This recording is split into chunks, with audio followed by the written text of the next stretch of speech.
All right, this week in lab, we talked about the landmine press. Each week, we'll talk about a different exercise. I thought I'd start with this one. It's a little more obscure because you don't see it in a whole lot of gyms, but I do like it because you can do such a variety of exercises with it. Back before COVID, and hopefully soon, if you're in a crowded gym and you're looking for kind of one station to do a lot of different exercises with, the landmine press is a great opportunity for that, okay? So I have a cylinder that's interfaced to my rack, which is great. Sometimes you see a cylinder that sits inside of a couple 45-pound plates and then hinges out to another cylinder, and that's what the barbell sits in, okay? If you are in a gym and you're gonna do some of these exercises, just be careful about, we see a lot of people throw a barbell in the corner, and whether it's up against some floor paneling, drywall, just be careful not to kind of tear up a wall, right? Your gym owner's not gonna like that. But they're great exercises we can do with this. You can hit your whole body, so let's go through a couple of those. Answer some of the questions that we did in lab this week, or that you might be doing in your own gym, or maybe you're thinking about getting this as a home piece of equipment. All right, so landmine exercise. Describe an exercise you can do with the landmine barbell setup. If we're talking about just kind of your basic movements, a push, pull, a lower body, a core. All right, so I like this, and one of the reasons it's advantageous, one of the questions we asked, is that it's sort of free weight like, right? I can kind of move. I have a lot of freedom with the movement, but it's still static, or it's still stabilized or set at the other end. So it does give me some stability, right? I got to be careful not to compensate with that too much, but it allows me to do some moves where I can go single leg, or I can do something explosive, and it gives me stability at the other end, okay? If my 13-year-old daughter comes up and does some of these things, she can use both hands and do some of these moves, and she's not too worried about dropping a heavy dumbbell or barbell over her head, for example. All right, so what exercise do we do? We went through some presses first. So the most basic press, you can either do a 2-arm press here. Remember, getting your athletic stance. Your knees are kind of soft, your hips are back. Your athletic stance is always just this, what we call this, right? So back in this position here, right? And so you can do a 2-arm press. You can go to 1 arm and just 1-arm press here. All right, other side.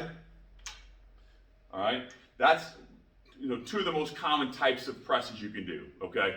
It's just a 1-arm press there. The difference then you can vary it up with is I can have stand in more of a split stance, staggered stance, and press there. All right, I can do a squared stance or a single leg stance and get some balance work. All right, so some pressing moves. Some of the pulling moves. I can do a row, that's one of the most common ones you're gonna do here. The same thing, I can do it the squared stance, bent over row, and I'm gonna row my elbow back. All right, using my lats and back there, okay? But same way, I can get into a split stance, if you're more comfortable there. And just be aware, what are you working on? Are you gonna rotate your torso, or are you gonna keep your chest square to the floor, right? All right, good, so there's your primary row. As far as lower body and total body, let's go back into that pressing position. I can just get my legs involved. So if I just want to work on kind of a jump squat, I can go here. All right, I can jump into a split stance. All right, or I can do a full goblet squat. So just a squat here. And then I can also go into a goblet squat, into a press. All right, and then for core, a couple different things. We can just stay kind of in a static position here, this overhead position, and then just do some lateral flexion through our torso and maintain that stability there. So I'm using my obliques, my lats, just stabilizing my torso in the frontal plane. Or I can do full 180s, meaning I'm gonna bring the bar all the way to one side, all the way to the other side, here, all right? Or if you just want to do 90s, I can go from 0 degrees to 90, back up there, all right? But you just gotta be aware, when you're prescribing these, what muscles are you using? It's easy to go into this bent over position and then just use your lower back to crank that position. That can be a disadvantage, right? If someone's not doing it correctly, they're using their lower back muscles, versus going into the position here and using this glute and this hip, I can get hip drive out of this to help drive back up, right? So I'm essentially, and I like this oblique sling in the back of my body, I'm using my left glute, my left hip, to extend my left hip while I'm pulling with my right shoulder. So again, my right shoulder blade is working with my left lower back and my left glute. And I like that diagonal pattern there. All right, so again, I'm focusing on my right hip here, and then pulling with my left upper back to drive there. All right, couple moves there. One other advantage I like is when I'm working with someone who's having a hard time with their scapular thoracic joint, their shoulder girdle's a little wonky, they're having a hard time figuring out when to elevate their shoulder with a press.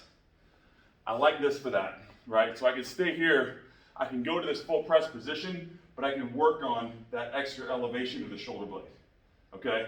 And decide, depending on what stage of rehab, strength level, how much weight you're using, you can get that extra extension, right? And it's just good feedback with the setup and the mechanics of this bar, where I like to be in a split squat position, or split stance position, up, and with that extra press there. So you don't want to keep that shoulder blade locked down or packed like you normally do. You're going there and back, all right? So, a couple moves you can do with the landmine press. We'll get all your questions, and if you have any other questions, we'll talk about that next week in lab. I got breathing. That's what that's essentially what I do with some of my workouts sometimes. I might just do a set of presses, 8 left arm presses, 8 right arm presses, and then left, one more, sorry. The video just became a minute longer than I wanted. I like to do single leg deadlift. So back up a little bit. So if I'm standing on my left foot, holding in my right hand, I'm gonna bring the bar down to my big toe and back up. And I'm doing these all with an unloaded bar. Of course, you could add weight. So I'm gonna go there. All right. And then if you want to do more of a skater squat, you can do more of a like single leg, kind of a split squat position, right there. Okay, so some of the single leg work you can do with that as well. All right, try those out. Next time you're in the studio, we'll talk about that next week in lab as a review. Otherwise, some landmine presses and tips for class.